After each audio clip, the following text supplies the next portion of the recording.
السلام علیکم ورحمۃ اللہ وبرکاتہ۔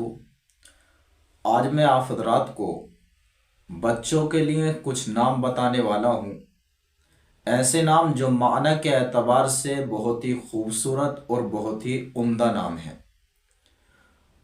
اللہ رب العزت نے اگر آپ کو بیٹے کی دولت سے نوازا ہے تو آپ ان ناموں میں سے کوئی سا بھی نام رکھ سکتے ہیں، کیونکہ مسلمان والدین کی ذمہ داری ہوتی ہے کہ وہ بچے کی پیدائش کے بعد بچے کا اچھا سا خوبصورت سا بہترین نام رکھیں، ایسا نام رکھیں جو معنی کے اعتبار سے بہت عمدہ ہو، بہت ہی پیارا نام ہو۔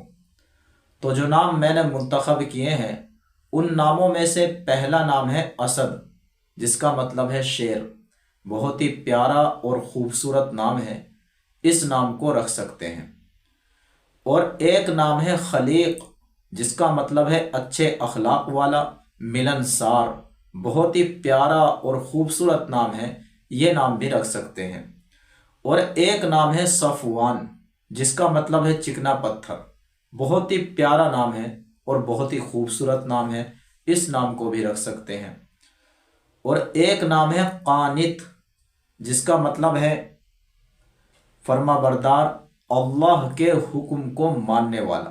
یہ نام بھی بہت ہی خوبصورت نام ہے اور اس نام کا معنی بھی بہت ہی عمدہ ہے، بہت ہی پیارا ہے، یہ نام بھی رکھ سکتے ہیں۔ اور ایک نام ہے کلیم، جس کا مطلب ہے بات کرنے والا، کلام کرنے والا، اور یہ حضرت موسیٰ علیہ السلام کا لقب بھی ہے۔ کلیم اللہ، حضرت موسیٰ علیہ السلام کو کہا جاتا تھا، تو یہ نام بھی رکھ سکتے ہیں۔ بہت ہی بابرکت نام ہے، مبارک نام ہے۔ اور ایک نام ہے لیث، جس کا مطلب ہے شیر، خوش بیان۔ یہ نام بھی بہت ہی خوبصورت نام ہے، اس نام کو بھی رکھ سکتے ہیں۔ اور ایک نام ہے مرشد، جس کا مطلب ہے رہنمائی، نیکی، صحیح راستے کی طرف رہنمائی کرنے والا، صحیح راستہ بتلانے والا۔ بہت ہی پیارا نام ہے اور اس نام کا معنی بھی بہت ہی خوبصورت ہے، تو یہ نام بھی رکھ سکتے ہیں۔ اور ایک نام ہے نقیب، جس کا مطلب ہے محافظ، نگراں، پاسباں۔ بہت ہی پیارا نام ہے، خوبصورت نام ہے، یہ نام بھی رکھا جا سکتا ہے۔